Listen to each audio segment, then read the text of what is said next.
क्या पुराना phone, car या प्लॉट बेचना है, अपनी दुकान का विज्ञापन देना है? अब पोस्ट करें kumaonbazaar.com पर। और अगर उत्तराखंड घूमना है तो पूरी जानकारी पाए ukdaju.com पर।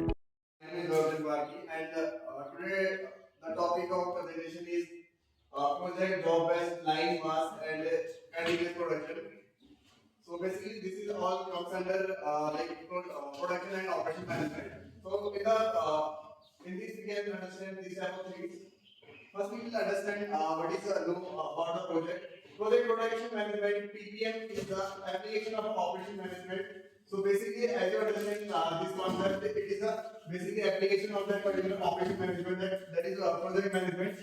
To deliver of the capital project, the PPM, the project production management framework is based on a project as a production system in which a project transforms into a raw material information, labor, plant and machinery into output goods and services. So basically, project is working on that particular phenomena where you can transform all your raw material labor into the output goods and services. So this is your project. Project is assigned on that particular thing. And after that, we are having like here is the breakdown of key aspect. So here we have definition PPM. PPM in the previous slide you can see project production management. So here we can use this term. PPM is the application of the operation management to the delivery of the capital projects trending a project as a production system.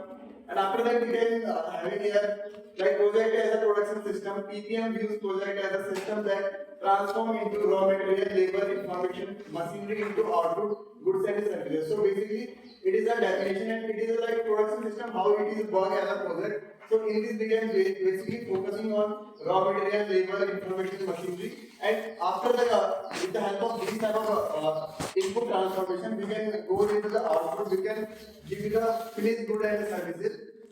And after that, if we talk about like focus, so in the production, we can focus it on the efficiency, productivity, cost efficiency, and quality within the constraint of the project.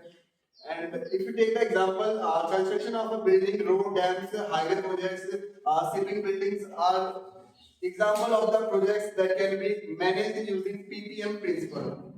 So this so in this, we can easily by the help of the example, we can easily understand like if you are having like mega projects like dam projects, road projects, and building projects. So with the help of these, we can easily done this project. And we are having like operation versus project. So operation are ongoing activities that are produced repetitive output while projects are temporary industries with a unique outcome. So operation वजह अगर project की हम बात करें यहाँ पे तो basically इसमें जो हमारा फोकस होता है जो टेम्परेरी आपका रहता है उसमें एक यूनिक आउटकम आपको प्रोड्यूस करके देते हैं और साथ ही साथ अगर आप दूसरी बात करें प्रोडक्शन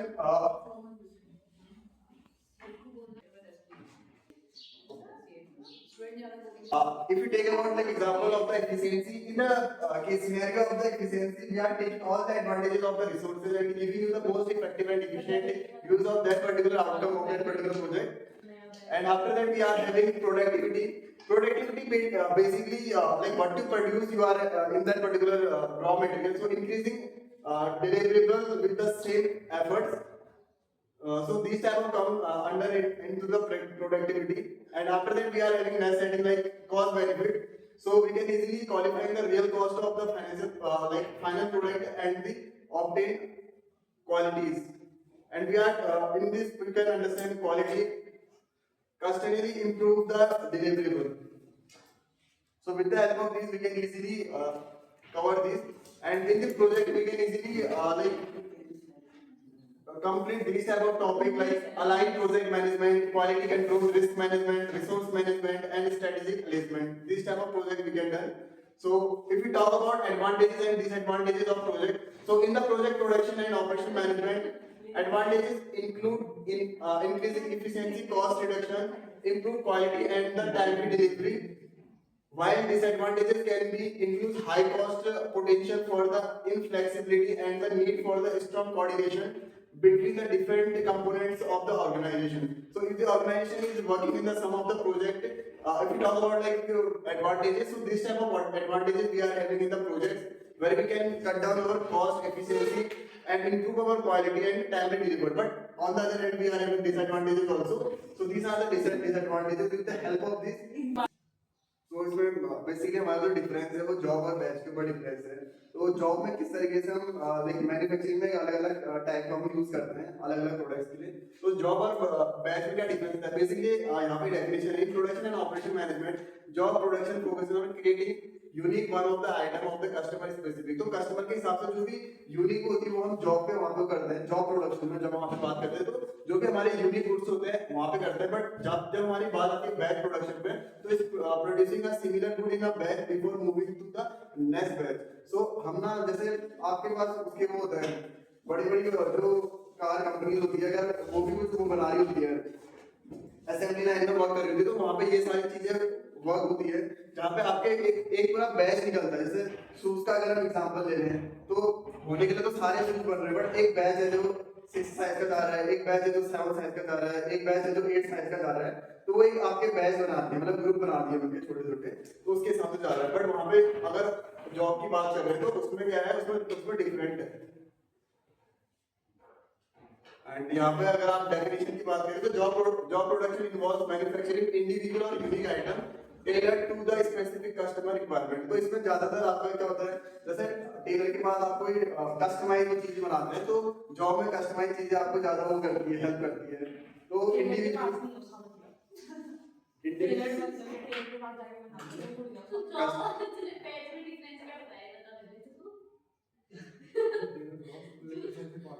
जो कस्टमर रिक्वायरमेंट होती है उसके अकॉर्डिंग सारी चीजें जो गलत दे रहे हैं क्यों देना तो लास्ट में क्वेश्चन पूछ तो वो लास्ट में पूछे तो पहले ही गलत बता रहे हो नहीं तो जॉब और बैच में डिफरेंस में क्या होगा ये जॉब में क्या है ना जॉब में जो है आपका ज्यादातर जो फोकस है वो यूनिक जो है कस्टमाइज ज्यादा उस पर फोकस कर रहा है। पर बैच में क्या है एक पूरा ग्रुप आपका एक अलॉट में उसमें जा रहा है। तो ये चीजें का डिफरेंस है। जैसे मैंने आपको बताया असेंबली लाइन में क्या है शूज जैसे मैंने वो दिया उसमें आपके बैच बन रहे हैं। जैसे 6 साइज का एक जूता निकल गया, 7 साइज का एक निकल गया, 8 साइज का। बट इन द केस उसमें जो जॉब वाले हैं उसमें क्या हम यूनिक एक आइटम बना रहे हैं जिसमें कस्टमाइजेशन का ज्यादा स्कोप है। तो वो चीज पे ज्यादा फोकस कर रहे हैं। आप क्यों बोल रहे हैं बोलने से सीधा gentleman he can talk freedom democracy अभी गलत है ये जूता क्यों बोल रहे हैं डेमोक्रेसी इज आल्सो चुप रह बेटा पढ़ो। So after that we are having like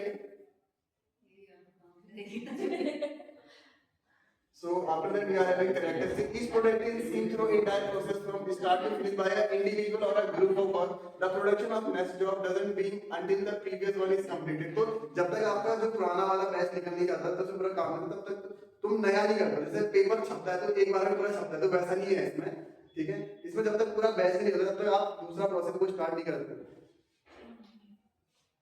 suitable for craft business और सुटेबल रिक्वायरमेंट हाई कस्टमाइजेशन। जो मैंने कस्टमाइजेशन की आपको बात समझाई थी इसमें आप जॉब वाले में ज्यादा कस्टमाइज करते हो। जॉब वाले में क्या करते हो ज्यादा क्या करते हो कस्टमाइज करते हो। कस्टमाइज क्या करते हो जिस भी हिसाब से जो भी रिक्वायरमेंट होगी उसके हिसाब से हम आपको चीजें प्रोवाइड करवाएंगे। एग्जांपल है टेलर्ड क्लोथिंग।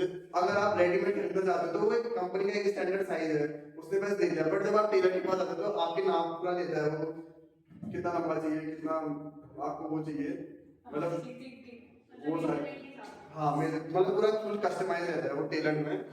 और हाई एंड ज्वेलर्स तो जैसे वो ज्वेलरी के हर किसी के अपने अपने डिजाइन होते हैं। अभी लहंगे में भी वो मल्होत्रा साहब हैं उनके भी बहुत फेमस मनीष मल्होत्रा वो कस्टमाइज ज्यादा करते हैं और कस्टमाइज मशीनरी। तो ये सारी चीजें आपके इसमें आती हैं।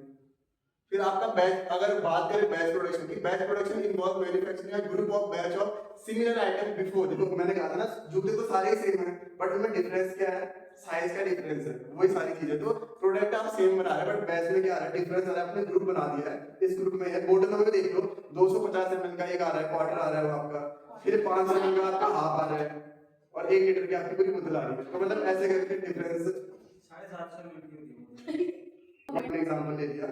तो अलग अलग जैसे बैच है बताते नहीं 2024 से 26 का बैच है 2028 से मतलब जो भी बैच होगा तो ऐसे करके बैच मतलब डिफरेंट ग्रुप में देखो सारे के सारे स्टूडेंट ही है मैनेजमेंट के पर डिफरेंस उनमें क्या है बैच का डिफरेंस है। तो कैरेक्टरिस्टिक्स की अगर बात करें तो manufacturing process is divided into operation each carry out on the whole batch before moving to the next stage. तो पूरे बैच को ही हम लेके चलेंगे, जब तक आप पास आउट नहीं होंगे तो तब तक अगला बैच कैसे आएगा वो चीज रहेगा। जब एमबीए फर्स्ट वाला जब सेकंड में आएगा तब उसके बाद अगला आएगा।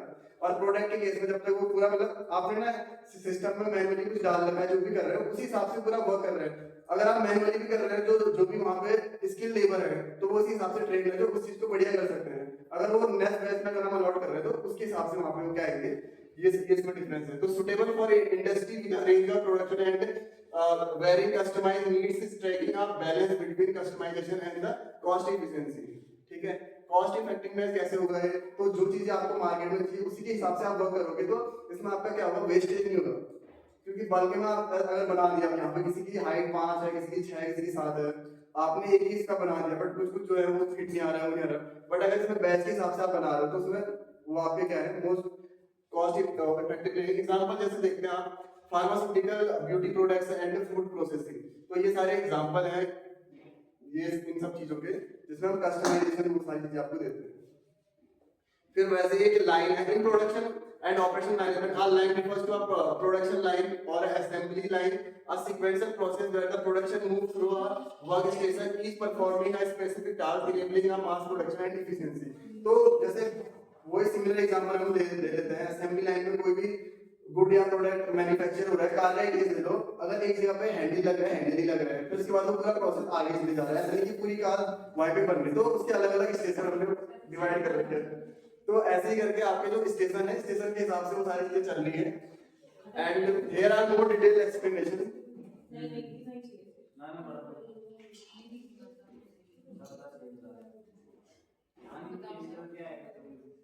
अब production line is also called assembly line. तो मैंने जैसे एग्जांपल दिया आपको, असेंबली लाइन में होता क्या है, तो हर एक मतलब आपके स्टेशन बना रखे हैं, कार तो पूरी असेंबली लाइन में जा रही है बट कहीं पे उसमें टायर फिट हो रहे हैं, कहीं पे उसमें सीट के कवर लग रहे हैं, कहीं पे चेसिस लग रहे हैं, जो भी कार के पार्ट्स होते हैं डिफरेंट डिफरेंट जगह पे लग रहे हैं। इसके फायदे क्या होते हैं, इसमें आपकी प्रोडक्टिविटी बढ़ती है, आपकी एफिशिएंटली ज्यादा बढ़ती है, क्योंकि आप एक ही वर्क कर रहे हो। तो जैसे जैसे आप करते हैं, आपने इकोनॉमिक्स में पढ़ा हुआ इकोनॉमी ऑफ स्केल, तो एक ही प्रोडक्ट को आप जब बहुत ज्यादा मात्रा में बनाते हो तो वो सारी चीजें इसमें आप वो सारी चीजें अचीव करते हो।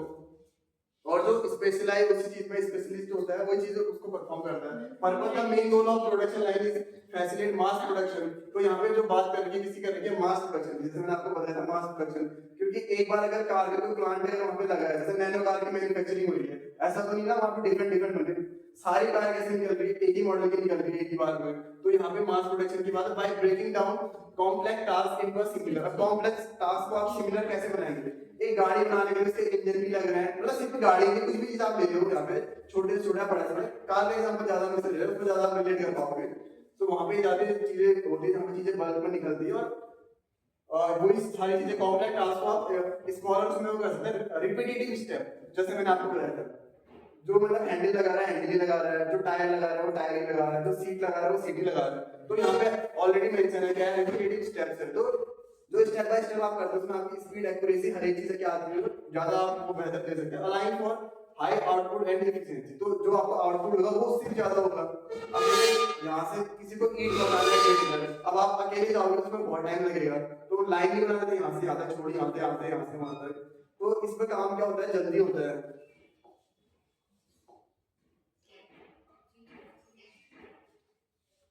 फिर लाइन में देखो हाउ इट इज वर्क, ये वर्क कैसे करता है, सीक्वेंशियल प्रोसेस।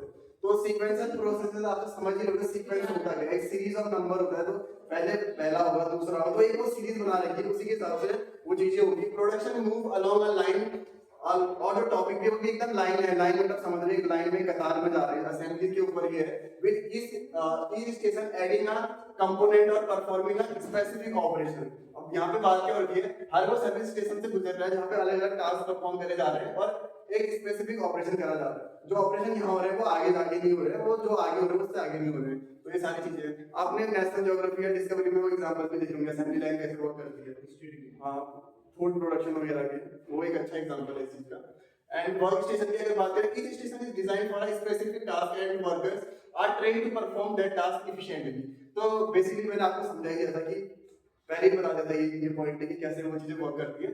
फिर आता है यहाँ पे line balancing. To optimize efficiency production line are designed with the line balancing in mind, ensuring that the each work station has a workload that can be completed within the desired cycle time। तो इस वाले में क्या है, हम जितने लोग उस चीज के, अब ऐसा तो नहीं कि हैंडल बनाने के लिए 5 लोग चाहिए तो टायर बनाने के लिए भी 5 ही चाहिए, तो जिस हिसाब से जितनों की रिक्वायरमेंट होगी उस हिसाब से वहां पे हम लोग करेंगे, ताकि जो हमारा पूरा बैच निकल रहा है जो कार का उसमें डिले वगैरह ना हो। इन चीजों को हमने क्या करना पड़ता है, ध्यान में रखना पड़ता है। एंड इसके बाद हमारे पास आ गया मास। मास में तो आप समझ ही रहे होंगे कि वर्ड से ये ऑलरेडी डिनोट है कि हम मास पे वर्क कर रहे हैं।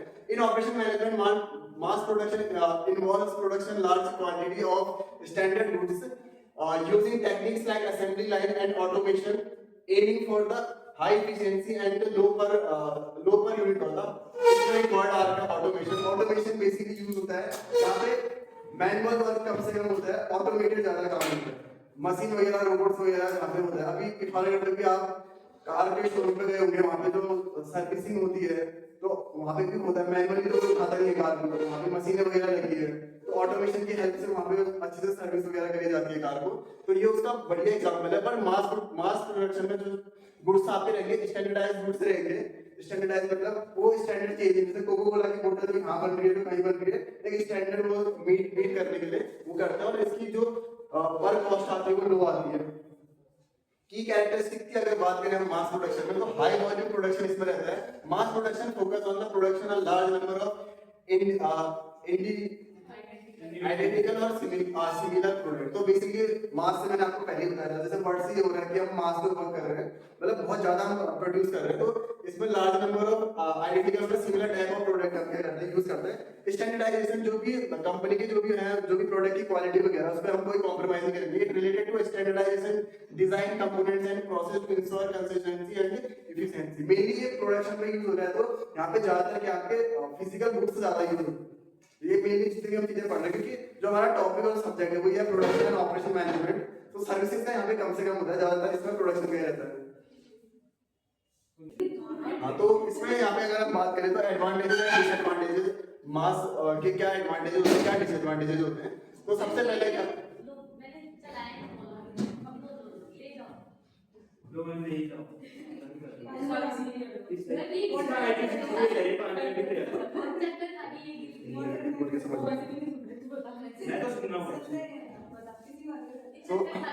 बेसिकली मास से जैसे आप समझ रहे हैं, इसमें क्या है, इसके एडवांटेजेस ऑफ मास। तो एडवांटेजेस की बात करें, लोअर प्रोडक्शन कॉस्ट। तो प्रोडक्शन कॉस्ट लो क्यों आएगी, इकोनॉमी ऑफ स्केल का हमारे पास बढ़िया एग्जांपल है। By producing in large volume the cost per can be significantly reduces. जो आपकी जितना ज्यादा आप बनाओगे, जितनी ज्यादा मात्रा में बनाओगे, उतना ज्यादा आपकी क्या आती है, कॉस्ट कम आती है। घर पे आप इकोनॉमी ऑफ स्केल में होता है, जितनी ज्यादा आप यूनिट बढ़ाओगे उतनी ज्यादा क्या होगा, आपका टाइम और एफर्ट वो कम लगेगा। जैसे आप घर में रोटी बना रहे हो, एक ही बार में आपने 100 रोटी बना दी, और वहीं पे 10-10 रोटी करके बनाओगे तो वो पूरा प्रोसेस आपका ज्यादा टाइम कंज्यूम करेगा। उसमें आपका क्या होता है, जो वो भी कम होता है, जो कॉस्ट होती है, तो कॉस्ट भी उसमें कम आती है। एक लिमिट से कम आती है।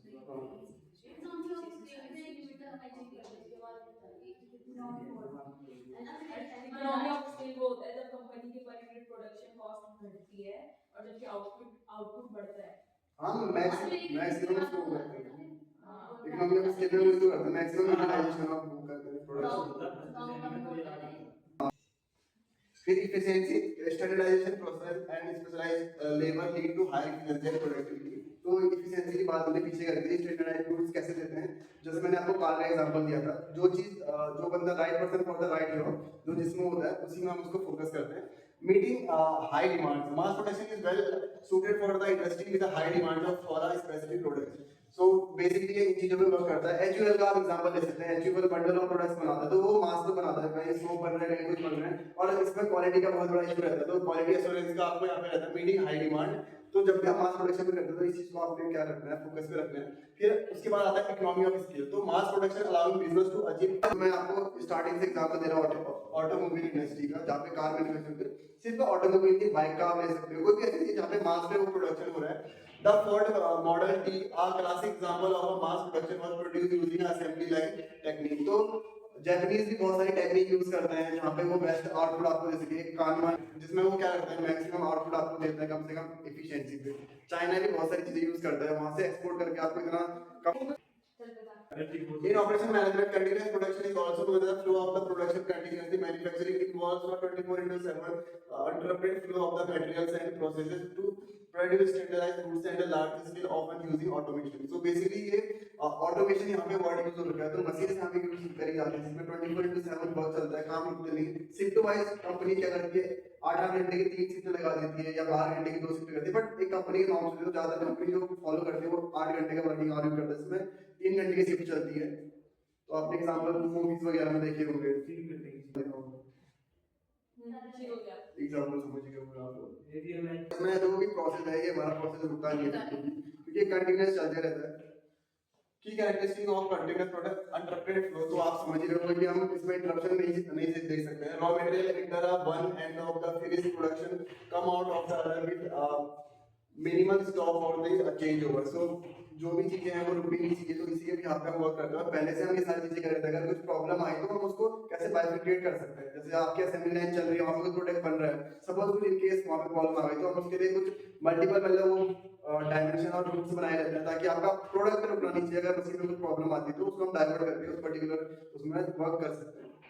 सो यहाँ पे standardization focus on the production high volume and standardized product. तो जितनी भी हमने प्रोसेस पढ़ी है, ये वर्ड तो आप सब जगह यूज कर सकते हैं, स्टैंडर्डाइज्ड प्रोडक्ट, क्योंकि यहाँ पे बात हो रही है प्रोडक्शन की. प्रोडक्शन मतलब एक अच्छी कंपनी जो उसमें वर्क कर रही है, बहुत ज्यादा मास में वर्क कर रही है, तो स्टैंडर्डाइज्ड प्रोडक्ट होना बहुत जरूरी है. अगर आप एक प्रोडक्ट कुछ बन रहा है, एक प्रोडक्ट कुछ बन रहा है, तो उसमें वो बात नहीं है, क्योंकि ये चीजें आपकी मशीन से भी हो रही है और जो जितने भी वहाँ पे वर्कर है वो हाईली स्पेशलाइज्ड वर्कर है, तो ये सारी चीजें वहाँ पे मैटर करती है. एंड ऑटोमेशन की अगर बात करें, ऑटोमेशन से आप समझ ही रहे हैं ऑटोमेशन, तो मशीन से यहाँ पे वर्क करवाया जा रहा है. और really heavily on the automation of the material handling, moving, sub assembly, quality control and packaging. तो जितने भी क्वालिटी कंट्रोल वगैरह जो भी एश्योरेंस वगैरह है वो आपका कौन देखता है, ऑटोमेशन देखता है, जो मशीन के द्वारा देखा जाता है. और वहाँ पे कम से कम लोग वर्क करते हैं, जिसकी मदद से आपका मैक्सिमम ये सब चीजें चलती है. इसका एग्जांपल है industry like oil refining, steel manufacturing and some food and beverages production often utilising continuous production. Demand forecasting production is based on the demand forecasting rather than the customer order. So इसमें आपको पहले से demand forecast करना पड़ता है. सो अगर जैसे हम लोग डिस्कस करते हैं आइसक्रीम का, अगर बात करें तो आइसक्रीम का अगर आपको प्रोडक्शन करना है तो आपको पता है ना किस समय उसकी डिमांड क्या है, आपको कस्टमर के हिसाब से नहीं, आपको वेदर के हिसाब से चीजें करनी है. यहाँ पे अगर हम एग्जांपल लेते हैं रेनकोट, जो भी मतलब वेदर, जब रेनी वेदर आता है उसमें जो भी प्रोडक्ट्स यूज होते हैं, तो उसका अगर हम एग्जाम लेते हैं तो हम उससे फोरकास्ट करते हैं, ना कि हम डिमांड में ज्यादा फोकस करते हैं. मतलब डिमांड वाला फैक्टर है ही है, पॉपुलेशन क्या है, उस हम मेनली क्या करते हैं, ओकेजन वगैरह क्या है, उस चीज के हिसाब से हम फोरकास्ट करते हैं अपनी डिमांड को. फिर लार्ज स्केल प्रोडक्शन में क्या है, design for a production large quantity of goods for stocking and selling. So large scale में जो भी हमारे डिजाइन प्रोडक्ट्स होते हैं उसको हम सेल करते हैं. फिर benefit of continuous production, high efficiency, automation process leading to the faster production and lower cost. So machine जो है वो कभी रुकती नहीं है, आप उसमें तेल डालते रहिए, जो भी उसका मतलब मेंटेनेंस है उसको आप मेंटेन करके रखिए, मशीन यहाँ रुकती है. बट अगर एक ह्यूमन है, ह्यूमन थकता है, उसको भूख लगती है, थोड़ा वो उतना हर बार 100% अपना दे नहीं पाता है, अगर उसको फिट नहीं है, तो वो सारी चीजें हैं. बट अगर आप मशीन यहाँ पे यूज करते हैं, ऑटोमेशन यूज करते हैं, तो बहुत ज्यादा अच्छा आपको वो देता है. कंप्यूटर का एग्जाम्पल आप देख सकते हैं, बस उस पर आप डाल दीजिए रीडिंग वगैरह जो भी है वो अपने हिसाब से सब चीजें करते हैं. Reducing down time, minimizing interruption and change over time. तो कंटिन्यूअस प्रोसेस में यही आपका काम रुकना नहीं चाहिए, तो उसके लिए ये सारी चीजें. Cost reduction, standard process and high volume production can lead to the low per unit cost. सो जितना ज्यादा आप स्टैंडर्ड प्रोसेस के ऊपर फोकस करते रहेंगे और जितना ज्यादा वॉल्यूम आप बढ़ेंगे तो उसका आपका इम्पैक्ट इसमें पड़ेगा, जो पर यूनिट जो कॉस्ट आएगी वो आएगी आपकी लो आएगी. फिर इसमें कुछ चैलेंजेस भी आते हैं. चैलेंजेस ऑफ कंटीन्यूअस प्रोडक्शन, तो आप खुद से भी बता सकते हैं क्या इसमें, अगर कुछ चीज कंटीन्यूअस चल रही है तो उसमें कुछ क्या आ सकते हैं चैलेंजेस आ सकते हैं. जैसे high initial investment, required a significant investment in the automation and infrastructure. So अगर हम लोकल का एग्जांपल ले तो इसमें बात हो रही है कि आपका इन्वेस्टमेंट बहुत ज्यादा लगता है. तो चंडा मैग्नेसाइट फैक्ट्री आपने देखी होगी, कितना बड़ा प्रोजेक्ट वहां पे लगा था उस टाइम पे, तो उसमें बहुत सारी चीजें बेल्ट वगैरह पूरा मतलब वहां पे कस्टमाइज वो चीजें करनी पड़ती है. हर एक इंडिविजुअली वहां पे खदान वगैरह में भी काम होते हैं,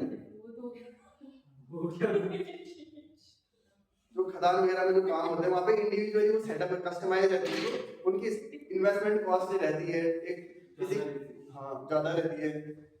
फिर रिजिडिटी है, can be less flexible than other production method in adopting to change in demand और प्रोडक्ट वेरिएशन। तो जितने प्रोडक्ट वेरिएशन होंगे उससे डिमांड में जो भी फ्लेक्सिबिलिटी वगैरह होती है उसमें हेल्प करता है। फिर उसके बाद आता है complexity, setting up and maintaining continuous production system setting up and maintaining continuous production system can be complex। so ये सारी चीजें continuous production में। धन्यवाद आपका बहुत बहुत।